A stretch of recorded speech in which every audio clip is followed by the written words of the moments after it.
stress is indeed a silent killer. We tend to definitely hold stress in a different way than men do. The Yeah. mind is more powerful than the body. Like the mind can then control the body to heal. More than 50% of my exercise has affected my mind, my emotional state, and always in a very, very good way. It is way more than appearance. And I would always continue to tell everybody, please try to include strength training because you're going to age better. You're going to be, we're aging longer. And that's one of the best things you can do for yourself. Welcome back to The Well Drop. Today we Yeah. have a truly inspiring guest joining us, Ilaria Montagnani, a fitness trailblazer, entrepreneur, and two-time breast cancer survivor, whose story will leave you feeling motivated and uplifted. Ilaria is an internationally acclaimed fitness expert and the powerhouse behind Powerstrike, which she founded in 1995. Powerstrike is a renowned fitness company based on Ilaria's philosophy to push your physical limits to build mental and physical strength.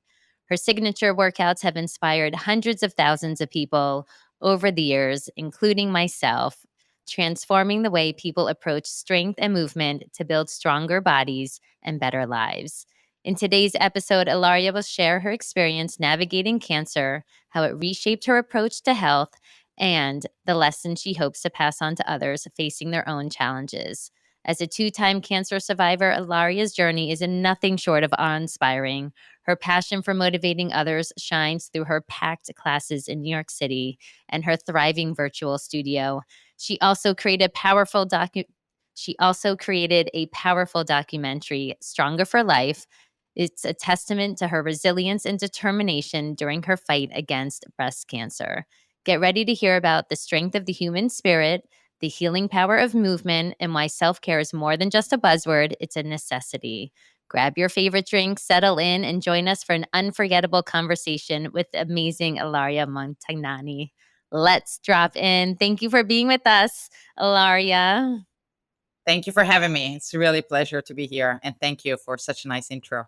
You're Thank you. welcome. I think it's so important to share real people's stories. I think people always hear things of, maybe they do know someone or they don't know somebody who has, had breast cancer. And it was actually so wise of you. I can't even believe when people hopefully will watch the Stronger for Life documentary that you even thought to document it from the beginning, because you really get a sense of, it's such a wave of emotions that a woman goes through when you even hear the word you have cancer. So can you take us back to that moment that you actually received the diagnosis? Were you just going for a regular checkup? Like how exactly did you end up finding out? My first diagnosis, no, I felt something. I felt something in my breast, and I kind of postponed dealing with it, uh, thinking that obviously, I come from an industry where you're great. You're always great. You're always healthy. You always think about health. I've also always been healthy. So I neglected that I felt something. And then when I finally had it checked, they immediately did a biopsy. They actually did not even do a mammogram. They were like, this just doesn't sound good.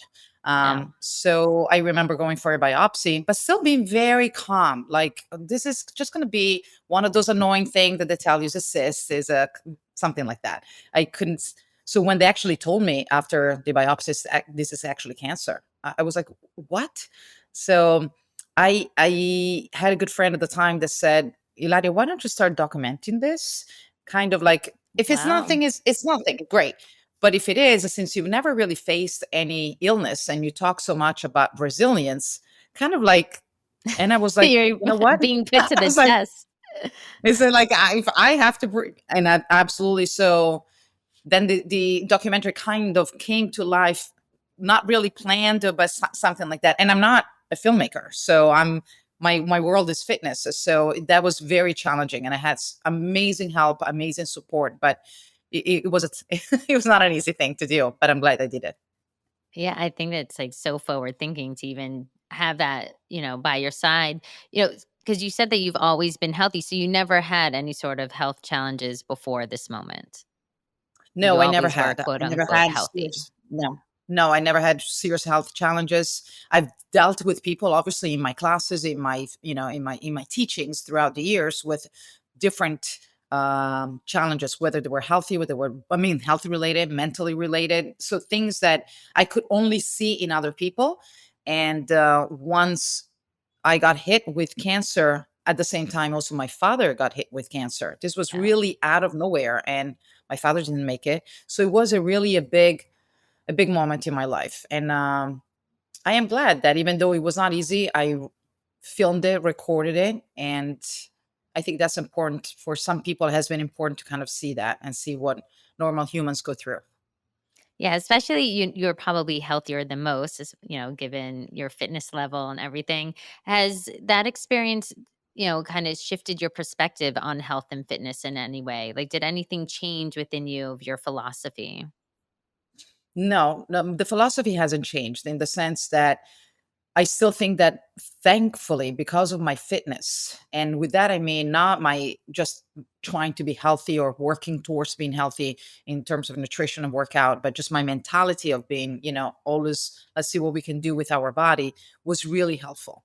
Because while at the same time I couldn't do so much and I did not know what I could do after a mastectomy in terms of my physicality, the fact that I always pushed to be physical, I think it was really great for my recovery, not just physical, but for my mental recovery after that, because Yeah, I that was think the really the mental hard health part. is definitely so important. I think, like you're saying, maybe the Yeah. mind is more powerful than the body. Like the mind can then control the body to heal.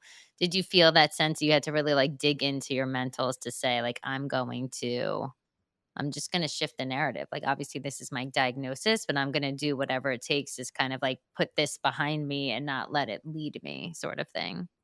Yeah, I think you go through different stages. I think when you're told you have cancer, and the first one is you can't believe it, and then you get angry. I think for me, the biggest stage was that I can really lost my fighting spirit. One thing that I always felt really good about what fitness gave me not just a physical but a mental tool to deal with life, and that for I remember distinctly a couple of weeks got completely shut down. Oh, I wow. felt so defeated. I felt like I'm not going to be able to what. Also, that was premises. That was my first diagnosis. Then, so I also you also have the fear: what happens afterwards? What about treatment? What if it's going to spread? What you have all Yeah. these questions. Excuse me. And so for a couple of weeks, I really felt like that's it. I'm never going to come out of this. And then it's and then like in a lot of things in life, one day I woke up and it's like shake it out. I mean, first of all, you're not going to die. They told you it's curable. No matter how bad it's going to be, you're going to come out to the other side. You're lucky than most. You're more lucky than most other people. You're going to have to learn how to deal with it and kind of like roll up your sleeves. There may be limitations afterwards. Most likely they will be. And talking to different surgeons, they were giving me such a sense of anxiety. You're not going to be able to do this. You're not going to be able to lift Yeah. your arms. You're going to get edema. You got like you hear all of these things, and at the same time, you hear the other people. Oh, but you can go a holistic journey. Don't do this. Drink that. Eat this. Confusing. But, then you're like bombarded with all of that, and then it's like everybody quiet for 1 minute. Let me just come back into myself, and so after I was able to go through that process and kind of like calm myself down. And I think once also you have, and I notice for other people that unfortunately have similar diagnosis, once you have your surgery date, you speak to all this, you're all set. You figured out who surgeon, what hospital, Yeah. when are you going to do it? Then it's kind of like, okay, now I can deal with this. And that was Yeah. an important step. And then I started to rebuild a little bit my spirit and see what And was so going to when you happen were next. first diagnosed, what stage were you in? Was it stage I was stage two. It was I was stage stage 2. 2, and there were 2 different actually nodules in my breast. So it was more than and they were completely different. Were the completely 2 different kind of cancer. So also that was Wow. like, "What? I couldn't just go with one." There's more No, than with one? 2. Yeah, exactly. That's where they were like, "Absolutely mastectomy." They obviously suggest even though I only had one side, they suggested to do a full mastectomy. And at that time, I was like, no, I had no history of any ever of breast cancer in my family, ever, come from Mediterranean. I'm Italian. So I was like, let's just go with one. Why lose both if I can?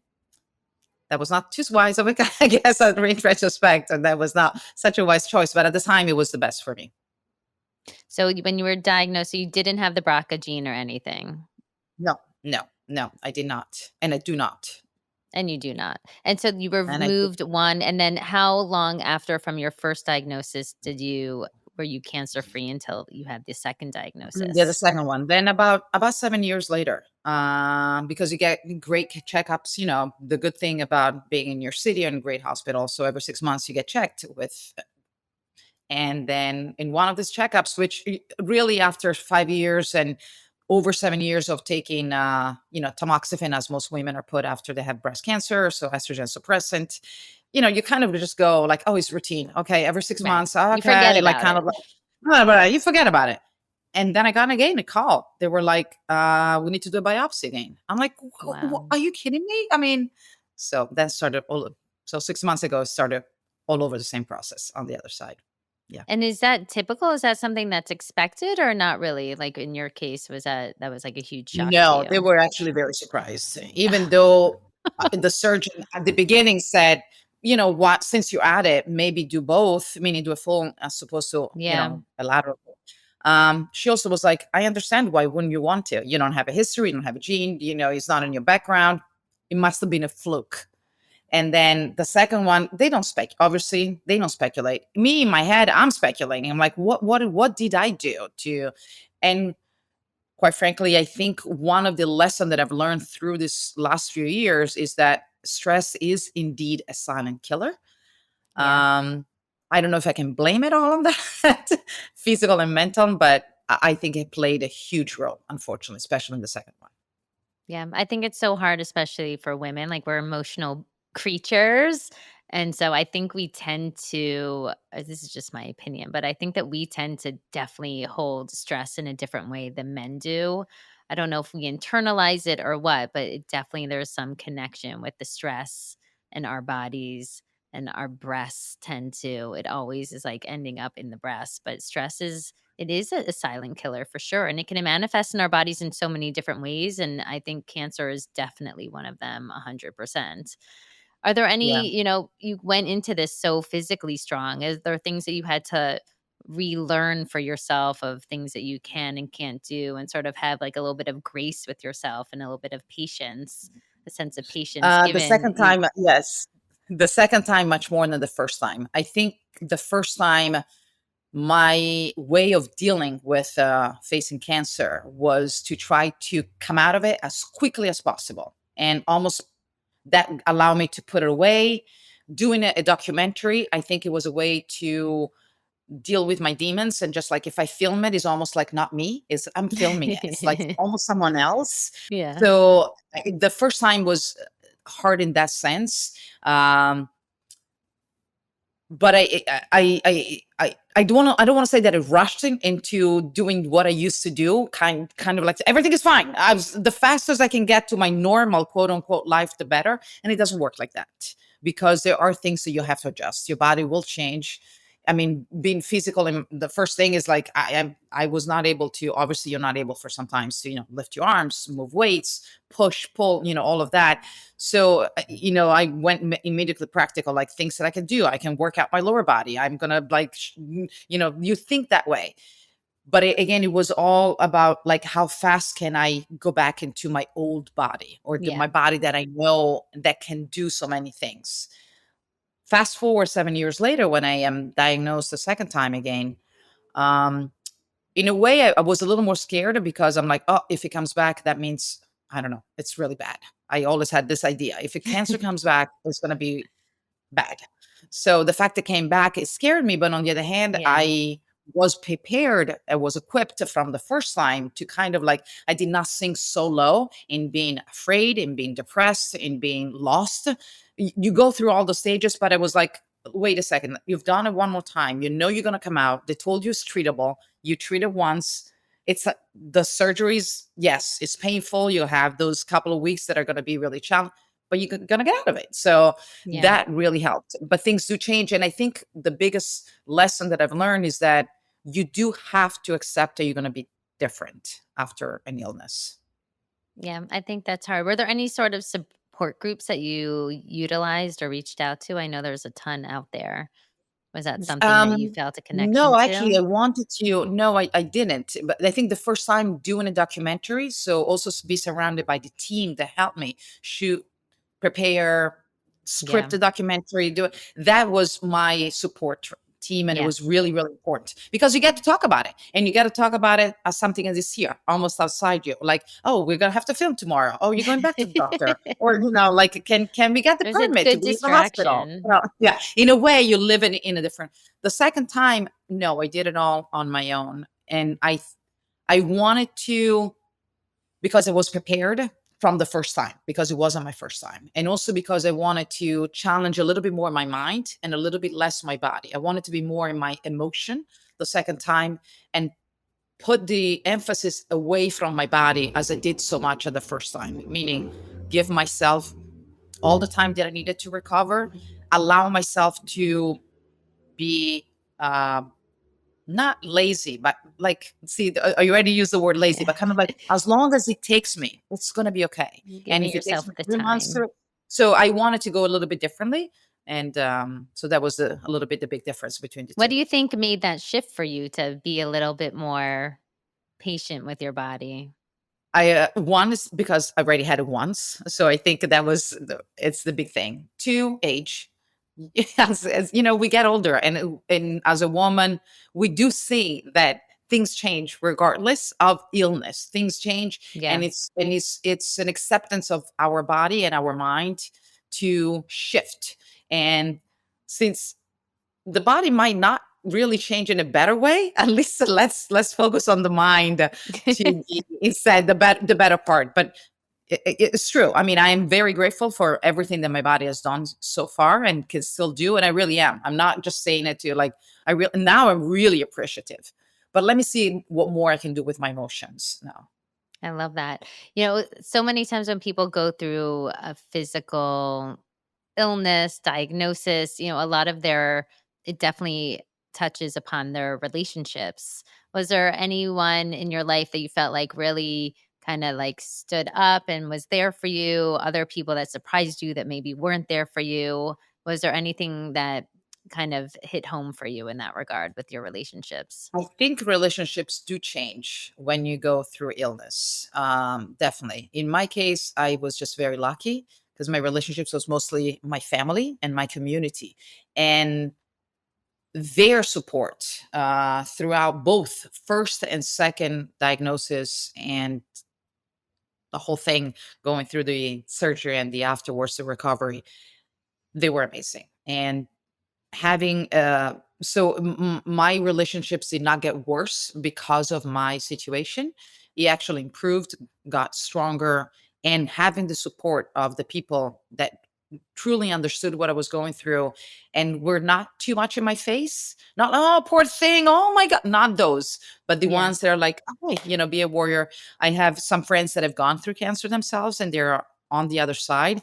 I think speaking with people that have gone through this kind of experiences does make a difference, because I think it's important that you have the love of everybody that tells you you're going to be fine. I love you. I'm here for you. But to hear from someone that has had really big challenges and are on the other side, that gave me a little bit more, More okay, hope. it's going to be fine. Right. I agree with that because I think a lot of times for most people who aren't as lucky as you to have, you have a really large community behind you, given, 25 years plus of having Powerstrike and being in the fitness industry for a long time, that most people feel very alone when they're first given that diagnosis. And so they don't, besides their family, maybe they don't have that support team. So I like that advice of seeking, there's so many other support groups we'll put in the show notes that you can reach out to if you don't know somebody who's gone through a journey like this, that can help probably give you that mental encouragement to know that it's going to be okay and that you will I get through was, this. yeah, and thank you for bringing that up, because I would strongly suggest, if somebody goes through this and they don't feel that they have enough, they may still have it from home, from a partner, but if then it's always important to speak with someone that already has gone through. And really, that is because you see other people. First of all, you realize you're not alone. You realize that unfortunately there is thousands of women that go through, and not men, that go through, if it's specifically breast cancer, but other cancers, hundreds, unfortunately, 1,000 Yeah. every year. and sharing stories, it's really a great support. So I would suggest that for sure. Yeah, and interestingly enough, like more and more women are getting diagnosed younger and younger, and Unfortunately, which yes. is, a scary stat. And hopefully in time they'll start to connect the dots of environmental influences with it. It'll be interesting to see.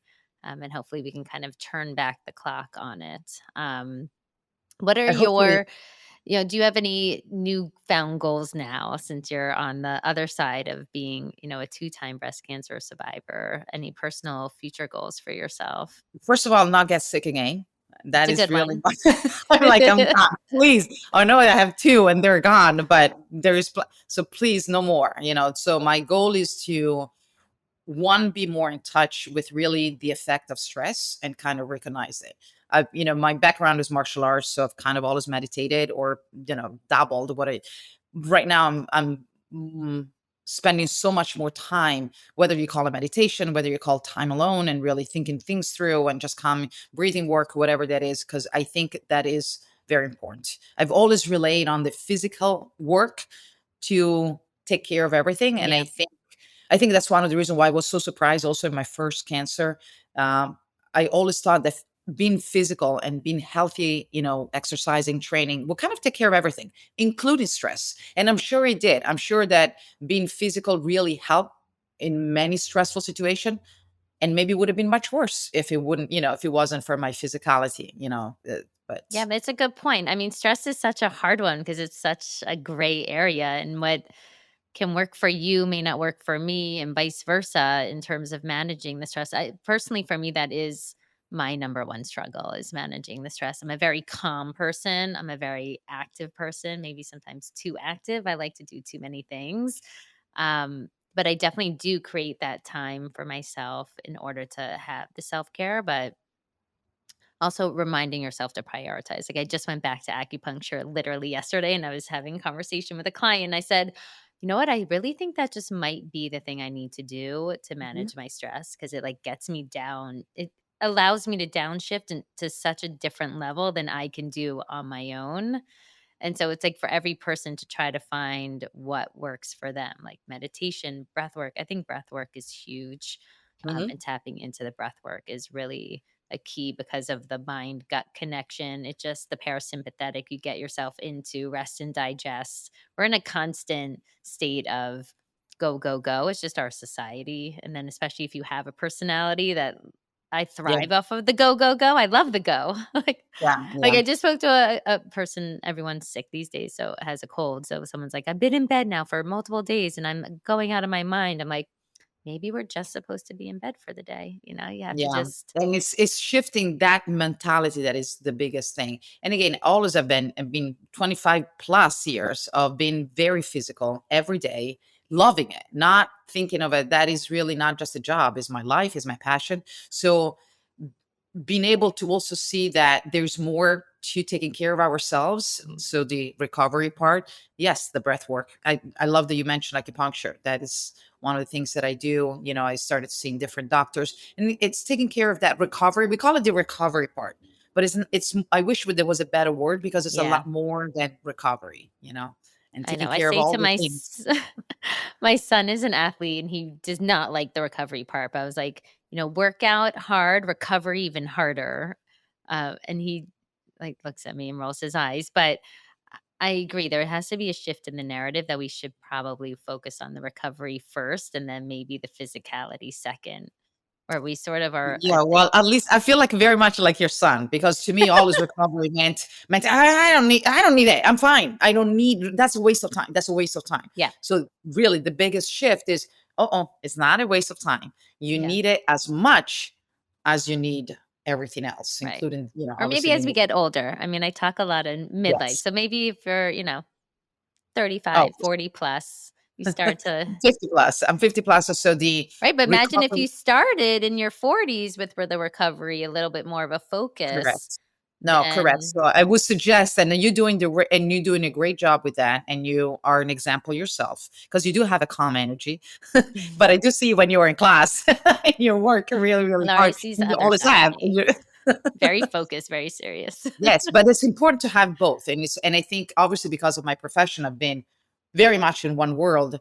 none in the other one. Yeah. And because yes, life, surgeries, age, you start to think about, well, there's more to it, You and get the you realize the balance. importance of Yeah, everything you know what I else. realized even with your classes, because it is a blend of martial arts and it has a pattern and a rhythm to it that's dance, and I used to dance as a kid, so it has that rhythmic nature to an 8 count, that really became my meditation, interestingly enough. Like, those movements, maybe because it has, the foundation in martial arts, that was my way to, like, disconnect from the world. It was, like, my quiet time. Yeah. Um, I wish And I very well, much see that as being that for me. And in a way it's been my saving grace and a little bit my detriment, yeah. because I found all this for my mind and not for my body. More than 50% of my exercise has affected my mind, my emotional state, and always in a very, very good way. So it's kind of like, why do I need recovery? I have everything from, but no, there's it's important to include other things, I including like that. recovery. I think it's a perfect segue. We always love to close out our interviews asking our experts, what is one drop of wellness wisdom you'd love to leave with our listeners today? Always continue, no matter how old you are and how young you are, continue to exercise, and emphasis on strength training. If I had to leave you with anything else today, because you are the expert with all of the amazing recovery tools, I don't even want to get into that, even though I enjoy plenty of them and love them. And I think they're all very important. But if I have to say one thing, specifically being a woman and woman, although I've always had been this thing about strength training, I started when I came out of Italy, like loving the appearance more. Now I understand that it's way more than appearance. And I would always continue to tell everybody, please try to include strength training, because you're going to age better. You're going to be, we're aging longer. We're staying longer alive. Let's stay healthier, longer alive. And that's one of the best things you can do for yourself. Yeah, I like that. There's such a huge longevity movement going on right now, Yeah. which I don't need personally to live for forever. I want to live as strong and healthy as possible for as long as possible, whatever that, That is. expiration date may be. But the strength training, I mean, it is having a moment, at least on social media. And I know that, my first time probably doing a weights class was in one of your classes. That And you do, it's, but unfortunately, I do have also say that a lot of these people on social media are a little bit using as a buzzword, and they're yes, not. And unfortunately, they're watering down the concept of strength training. So I also would urge women to really be careful in what they choose and where they choose to look to in terms of strength training, because also we've always been taught as women to be like demure, really the word demure, or like it's okay, lift a little bit and and it's not, we're strong. I mean, you're a mom, you literally change your entire body to to have kids, to deliver, but women are much stronger, and I think we've been kept always a little bit so 100%. also let it go, realize that we are strong, choose the right way to be strong. And to not fear lifting heavy. I think a lot of the Please. better messaging is not to fear lifting heavy. I mean, there's a lot of workouts there with those like 3 and 5 pounds. Correct. No, those are not strength. Exactly. That's And so not we strength are, training. it's an illusion of giving women that you're doing some sort of strength. That is what I call is an extended warm up, and it does really nothing. So, yes, don't be afraid of, you're not going to bulk up. You're not going to get bigger. You're not going to get, just, you're going to be stronger. And that's important. Think about your bones. Think about your heart if you don't really want to think Yeah, about anything else, because you're going to be better. I think that's a great message. Strength train. You'll be very Strength proud. I training. started strength training 3 days a week. That's a lot Very for me. good. Very good. I gotta Very go good. to 4. It's not what I No, love. you're okay. Even if, listen, if you're strength training correctly and it's a little bit progressive, and correctly means not the 3 5 pounds, but Oh, you can be really good with it. I mean, 4 would be better, but 3 is amazing. yes, I laugh. I'm working out at a bodybuilding gym at the moment. Good. Arnold. With, I just I realized that bodybuilders are the first biohackers, and, Yeah.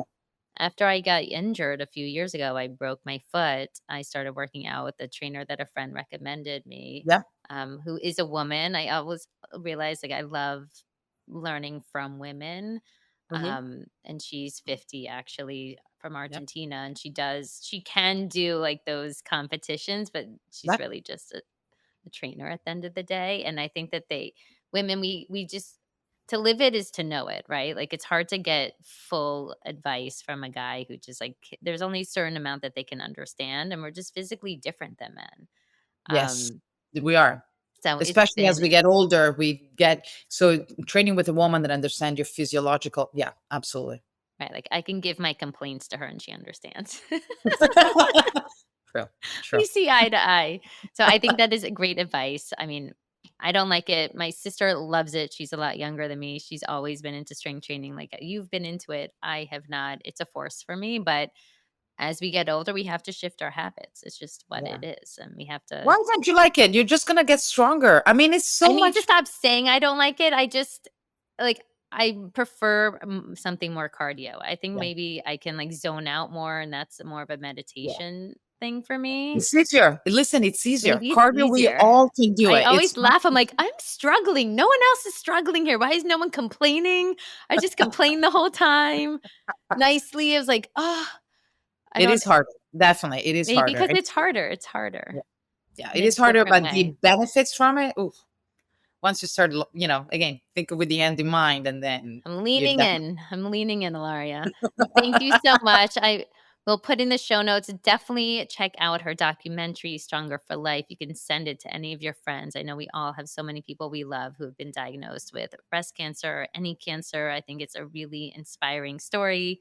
Also, if you are not located in New York City, check out Ilaria's on demand studio. We will leave that in the show notes as well. And she has graciously offered discounts. So check it all out. Give it a try. You'll thank me later.